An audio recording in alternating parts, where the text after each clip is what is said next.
So the idea tonight is that I'm going to introduce you to the project stories. I'm not going to take you through all of them, and you'll understand why in a minute when I start talking about them. I've got some pretty pictures to show. And then I'm going to hand over to Katrina, who's going to take you through the textile part and how that's going to work. So I'm going to share my screen. So you get to look at pretty pictures instead of having to look at me. Always a good move. Come on. There we go. Okay. And I need to go down to... Okay, right. Okay. So actually, can I suggest you turn your mics off just for the moment, and then we'll unmute again later on for questions. Maybe you know how to do that. It's the bottom left-hand corner. There's a picture of a little microphone. And if you click it, then it will turn the mic off. And then that will, yeah, that's perfect. Well done. Okay. It just prevents any external noise. The stories. We started off with the idea that we would have 7 stories because they say there are only 7 stories, and that's all the different formats that you can get, you know, hero tales, fairy tales, romances, and all the rest of it. They all fit into that sort of 7 stories. And we thought, yeah, we can have 7 stories. That's a magic number. But actually, Tir has far too many stories. It has too many stories, traditional stories. And then we also wanted to bring in some of the archive stories as well. So that just made 7 an impossible number. So what we have gone for in the end is 7 themes, and we have a few stories within each theme. Okay, so, and sort of this doesn't count as a story, but this is what is holding the entire project together. And that's James Turnbull and his survey of Tir in 1768-69. And the whole reason for this project really is that when we went out with the roadshow back in 2019, there was such incredible interest in this survey plan, which is phenomenally beautiful. And you don't really see the detail and the beauty of it when you look at it on the screen. But this, it's about 2.5 meters by 1.5 meters, so it's quite huge. And every single building is detailed, and the infields and the outfields and the run rigs. And it's a superb piece of artistic work, as well as being, you know, a very useful survey of what the island was like in 1768-69 when Turnbull went out. So the Campbells had Tir in their possession since 1680. And during the 18th century, the 2nd and the 3rd Dukes made various attempts to increase the revenues they received from the island. And they did that by trying to improve the efficiency of the farming and the way that life was carried on the island. And it was the 4th Duke who commissioned James Turnbull to survey and map the island. We don't know very much about James Turnbull. He's quite a sort of mysterious character in history. We know that he did some survey work on the forfeited estates after the 45. So then he was working for the Exchequer, the sort of government department. And he surveyed a number of estates in central Scotland for that, around Edinburgh mostly, Arniston, Braidwood, the Duke of Hamilton's property around Holyrood Palace. And he may have come to the attention of the 4th Duke through any of those jobs. So the 4th Duke engaged him to survey Tir and the 2 ends of Col, and also Gunner, which I didn't even know where that was. And then I looked and found it was that tiny little island between Tir and Col. And he came out to Tir in 1768. It took him about 5 weeks to travel. He did go via Campbellton and then Islay on his way, and went back via Tobermory. So he didn't take a very straight route either. And it took him and his team 360 days to survey the island and return home. And he was clearly a supremely skilled professional. And this map is a thing of beauty as well as a practical tool. So he shows the old townships, the boundaries, individual houses, every field and its furrows. And there's a written report that accompanies this plan, which is quite extensive, and that details every sort of township and what the land was being used for and all the different types of land on it. And it also has a fascinating introduction in which he makes various comments about the population and the inhabitants, their lives, their way of working, things that they could do to improve income. So it is a fascinating plan, and that will hold all the stories together, because as we go through, as people create music, film, drama, all the stories will be connected by Turnbull's plan. We don't know how that will look yet in the multimedia performance, because that's going to be created with the participants. But we have ideas about someone actually playing the part of James Turnbull and taking people around the island and discovering the stories that go. So that's sort of our theme, really, rather than actually a story. So the first of our categories is Longships and Coracles. And we have two stories in that. The Battle of the Sheaths, that if you're a Tir person, you probably know that story, about how the Vikings came to attack and how the Tir men fought off the Vikings with their sheaves of corn. And we also have that in this theme, the story of the cursed rock, Malachdic, which was cursed by St. Columba, because when he arrived in Got Bay and tied his boat up, it ceased to be, it came loose from this rock, and therefore he cursed it and found another rock where he tied it up and it stayed, and that became the blessed rock. And we thought there was a balance there between the monks coming and the Vikings coming, which was quite an interesting approach to, the early history of Tir. So our second category of stories is about the elements. Excuse me looking away from me, I'm not being rude, but I'm scrolling down a document on my other computer because I don't have a printer where I am. So the elements, really, it covers sand and sea and storm and weather. So there's a variety of stories in this. The first one is about the lost villages. So if you look at that plan on the left, you can see villages marked there, which were Ho village here. And then if I'm pronouncing this wrong, I do apologize. And Carahuska, I don't even know if Carahuska still exists, but they were both on this side of Ho Hill. And both of these villages were completely submerged in sand around about 1820. And effectively they were lost. And we've got records talking about how the tenants from Ho had to be relocated to Kilmallock. And we just thought that whole idea of villages that had become totally lost due to the sand. There's also the perpetual threat of the sea, particularly on the reef, where the water, it's said that the water actually in very bad weather came right across the reef and actually created two islands of Tir. And that tied into another story that we came across, which is the ringing stone, which is if you hit the ringing stone too hard, it may crack, and then Tir will sink below the waves. And the postcard there, which is of Ruig, of a big sand dune at Ruig, was another reference to the sand covering up the land. The other story that we have in this category is the Ballyfuel fishing disaster, because that was a storm, and you can't live by the sea and get your living from the sea without having to take account of storms at sea. And it was just we felt that was really quite an important story because so many people were killed. So that also is part of the elements category. So there's quite a few stories there which may appeal to people in different ways. Probably, I suspect people will be looking for things that relate to where their ancestors actually lived as well. So you'll find when you actually look at the stories on the website that there are also a little section underneath it called sources, which are a little bit shorthandish at the moment, but will gradually be expanded. And they look at some of the documentary evidence that underlies some of these stories, so giving other ideas. And these copies of these documents can be made available if that would be helpful when you're thinking about stories. Just need to let me know. So our third category is Tales for the Fireside, your traditional Scottish ceilidh.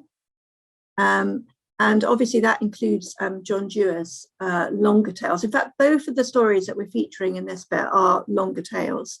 So we've got Big Dura John and the Irish Earl, which is a fabulous tale of blood, guts and gore, really. Sorry, it's a bit crude. The kids will absolutely love this one.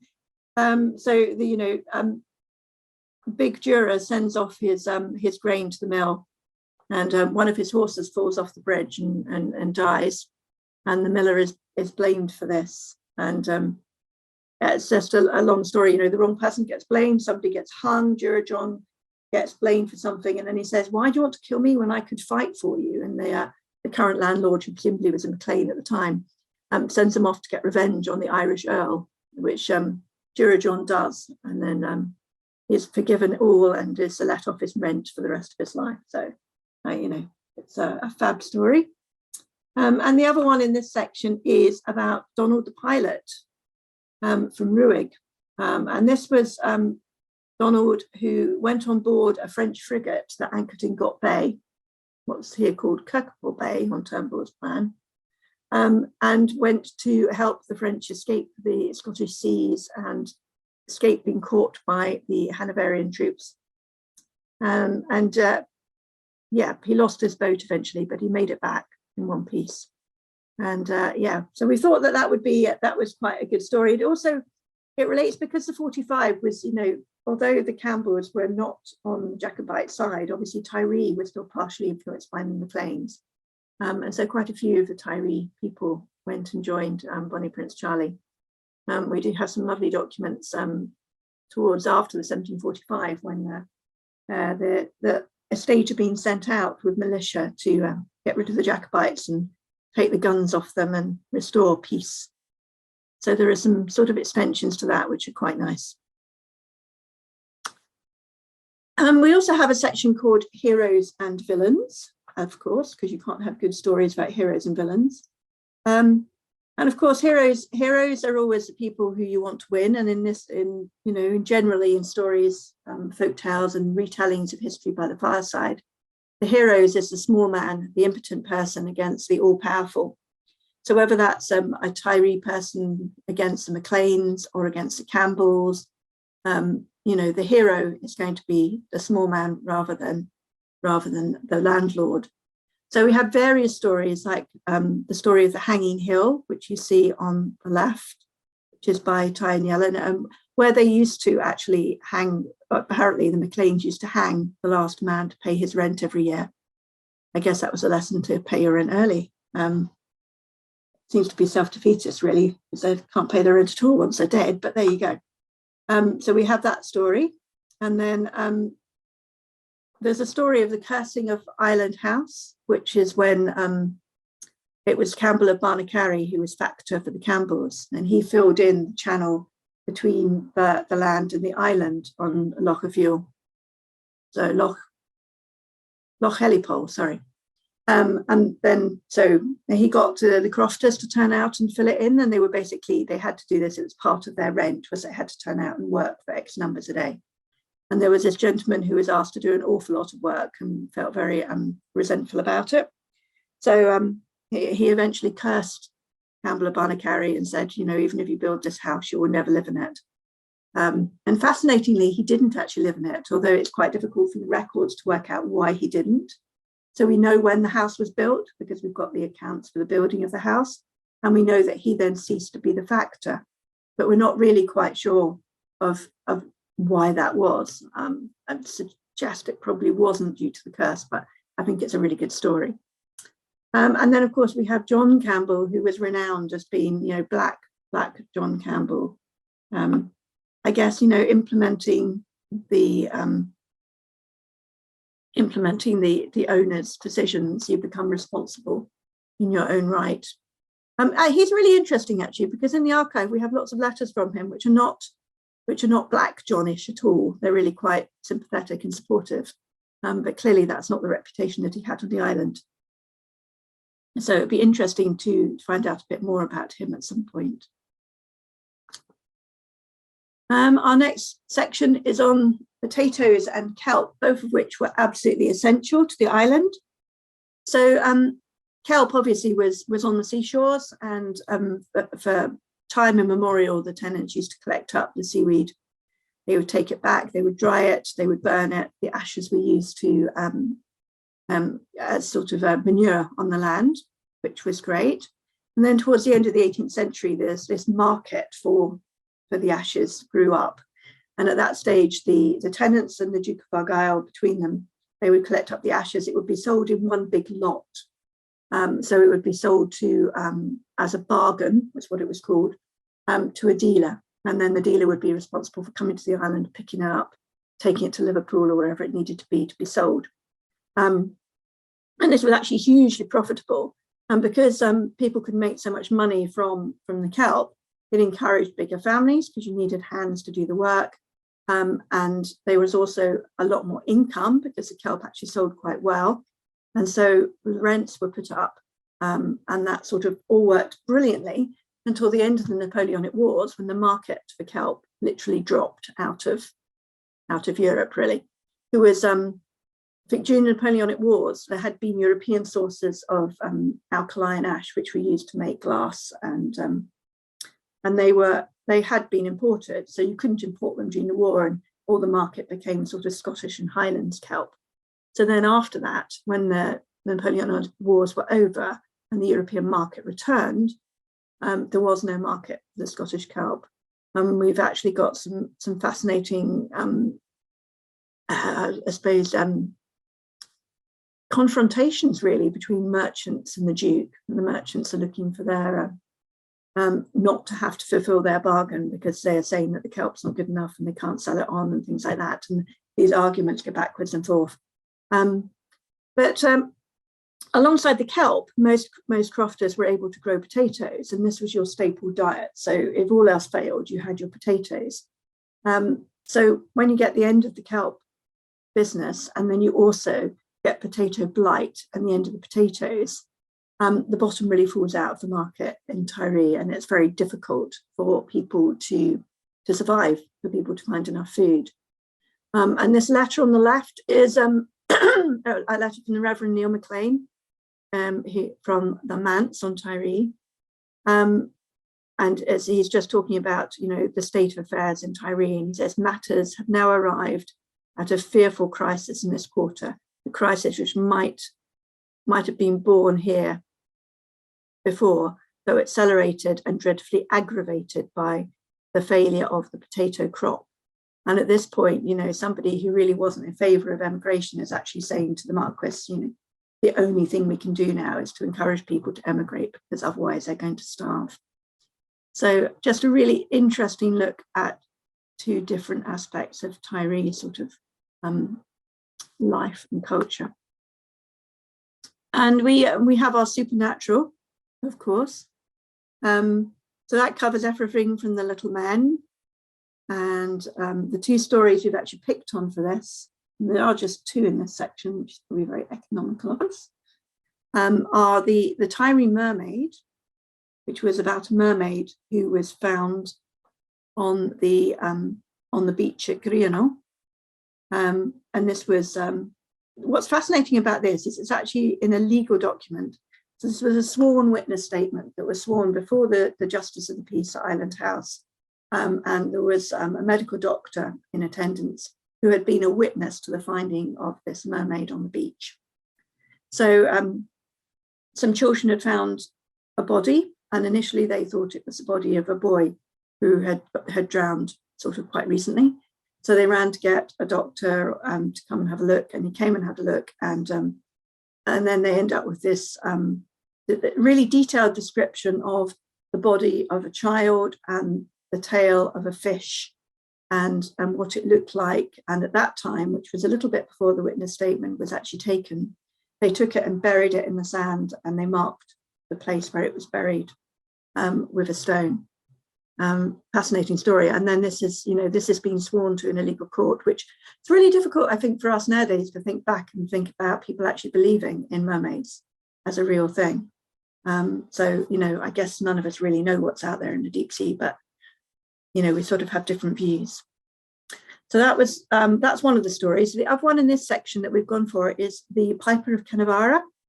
So this guy who was a really, really good piper, and he was so good, he decided that he was going to go and show off his piping to the little people, who of course were renowned for being perfect pipers themselves. So he heads off to the big cave on Cynefara, and he goes in piping and he never reappears. Well, in one version of the story, he never reappears again. In another version of the story that's told in Coracles, he doesn't reappear, but he takes a dog with him, and his dog does reappear at the Dùilean, and he comes out with no hair when he comes out the other end. So again, you know, one of the things we really liked about that story was partly that it brings in the little people, which of course are a huge part of Scottish folklore, but also because it's almost a universal story, because, you know, you've got the Pied Piper of Hamelin, you've got piper stories from all over Scotland. There's a couple in Skye about a blind piper. And it's just, you know, it's fascinating how these stories are told in different places and with different settings. And because this one even has different variations within the island itself, we thought that was a really good sort of representation of that. So, and that picture on the left there, that was painted by Lord Archibald Campbell, and that's off Cynefara Point. And our final category of stories is, and had to be, really emigration, because that is just, it's just so important, isn't it, really? And within that section, we have, I think, Christine MacLean's oral testimony that was given to the School of Scottish Studies when she was talking about people leaving from Hainish. And the one thing, you know, the story is really poignant in a way that when she was small, they were watching these people head towards the pier at Hainish, and they were carrying these bags of straw, and she didn't understand what the straw was for. And then this turned out when she was older, she understood it was because they wanted to be comfortable on the boat, and they needed to take straw to actually make their mattresses. So I think we also thought within that section that it would be really interesting to focus on a little bit on John MacLean, who was a really the Barsh MacLean.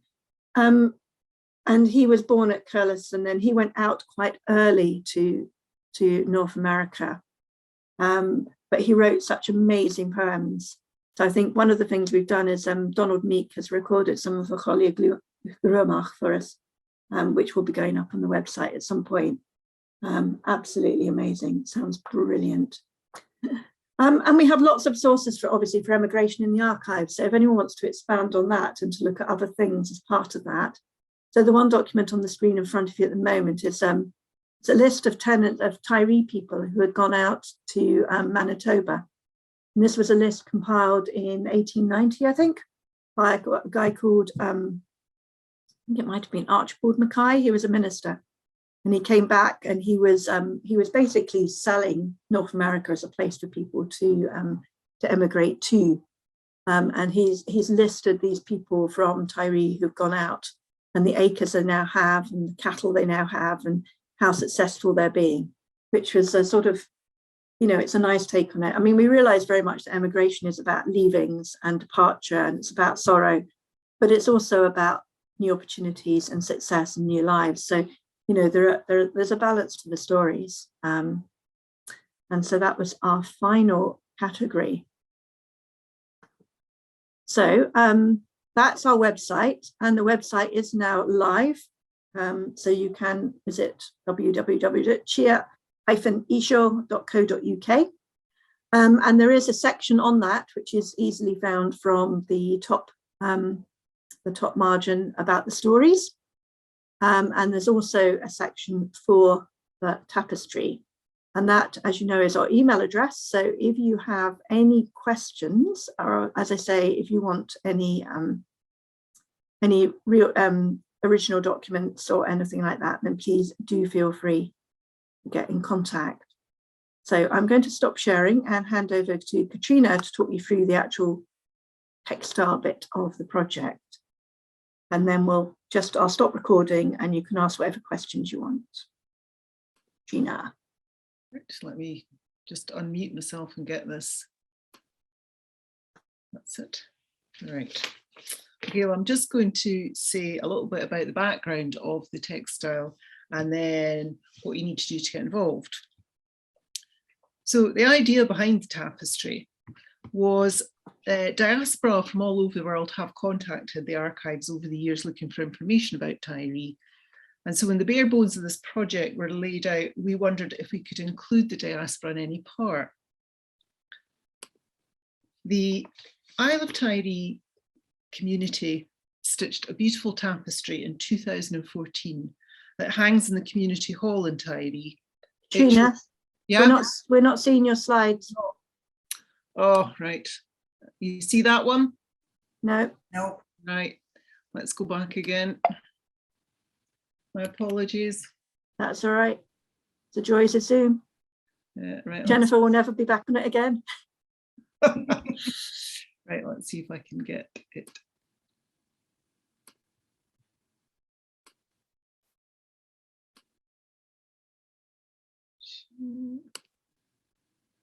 Right.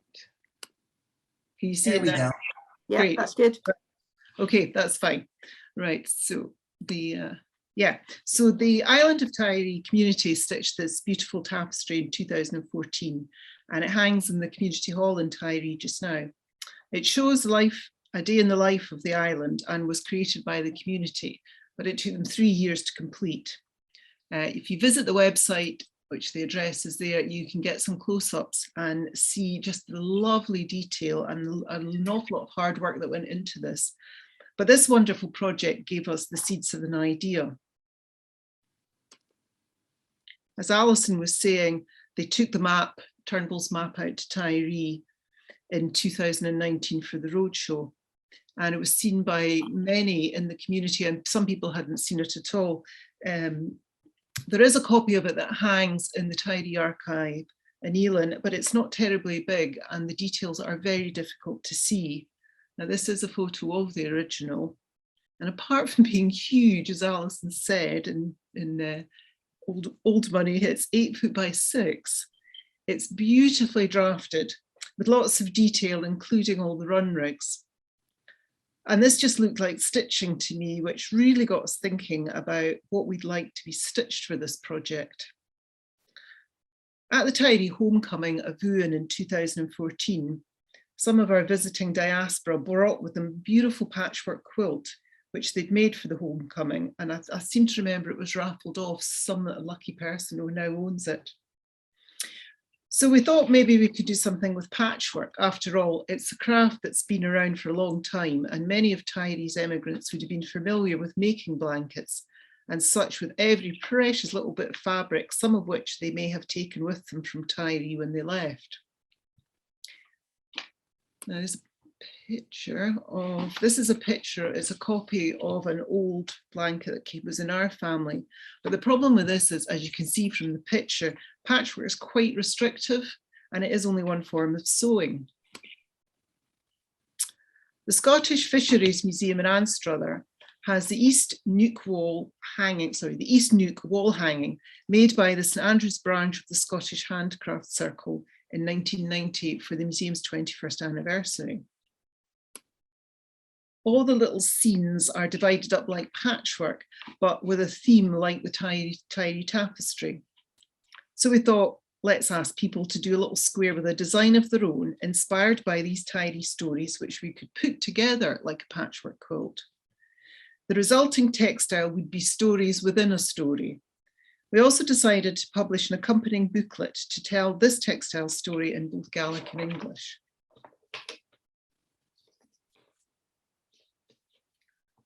So, who can participate?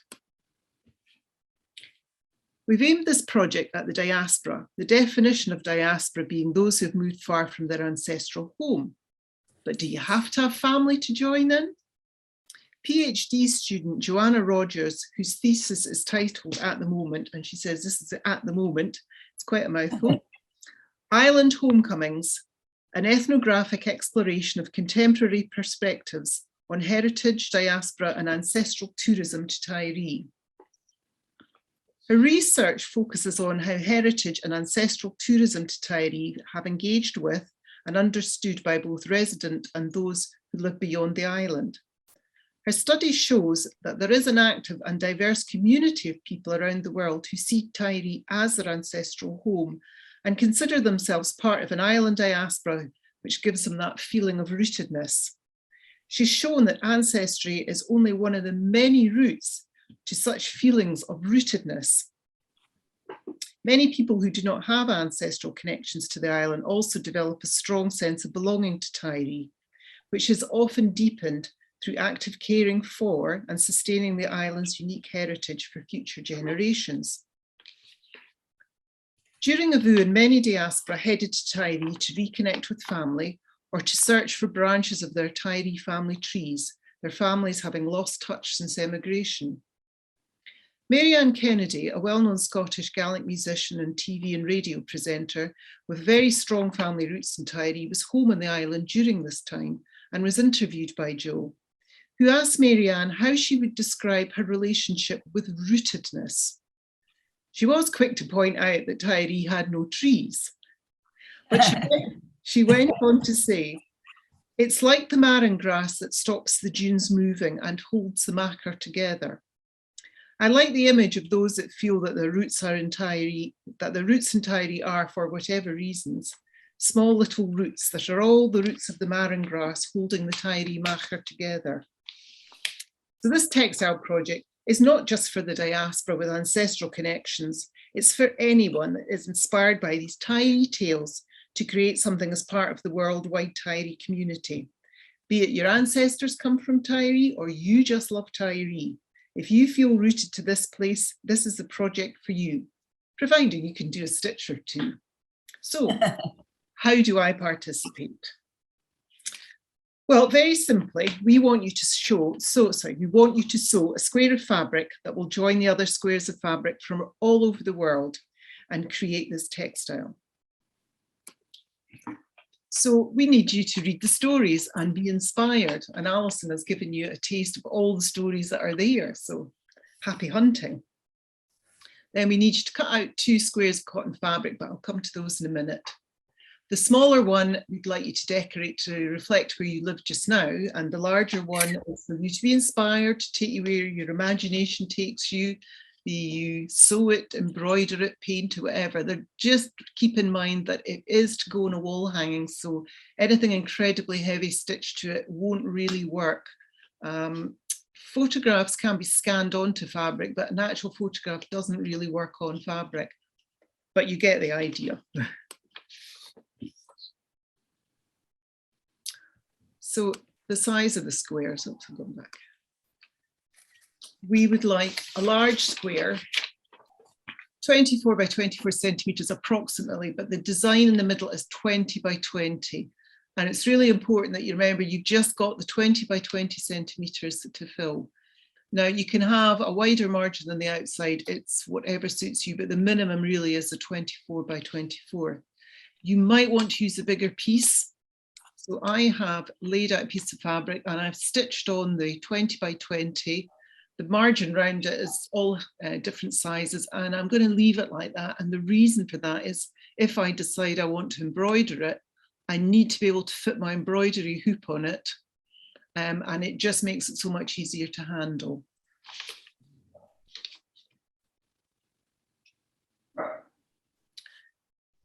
We're also asking you to send us a smaller bit of fabric, 12 centimeters by 10. Again, the finished design in the middle will be 8 by 6. And this is really to represent where you live in the world. These smaller rectangles will make up the borders. So don't restrict yourself to just one. If you're bursting with creativity, please do more. So for example, I've just used myself for the next one. I live in Scotland, hence the flag. The one in the middle is the coat of arms of Edinburgh, which is the city I live in, and the last one is a door number. Once finished, we want you to package up your piece and complete the form that will be in the website. And we'll ask you the following things. We need your name and your address and your email. Now, we won't share this with anybody. This is just for being used in the background, and it won't be published either. Then information that will be published, what we need is your name for publication. What do you want to be known as? Do you even want your name in it? If you wish to remain anonymous, that's really not a problem. We'd also like to know where in the world the textile piece was created. what's your connection to Tyre? And then we'd like you to write a little bit about which of the stories actually inspired you to create this piece. We're looking for approximately 300 words. You're welcome to write more, you're welcome to write less. The longer pieces will be edited, so please be warned. Unless there's just 3 of us, we might have to use very long pieces. But we'd also, if you would like to, write about the process of creating this piece. We'd hope to include some of those stories in the publication. You can pack this up with your piece and send it, or you can email the form later if you'd prefer. We would like to get the sewing done as soon as possible and posted to us, but you may want more time to think about what you're going to write. But do remember, if you're just going to send your piece, please include your name and address so we know who it's from and we can get in touch with you.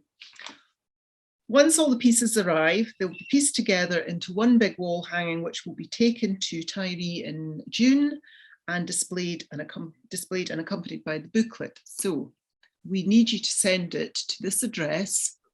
Again, will be on the website, and to have it posted by Easter Sunday. That is 6 weeks from, more or less, from today. Sadly, we don't have the 3 years like the Tyre community, but I think we could all manage a square in 6 weeks. So do spread the word and let everybody know. Any of your fellow stitchers, or if you can't stitch, you could paint something onto fabric. Any questions? Our address and website, and we'll answer anything we can. So happy sewing, everybody, and more in time.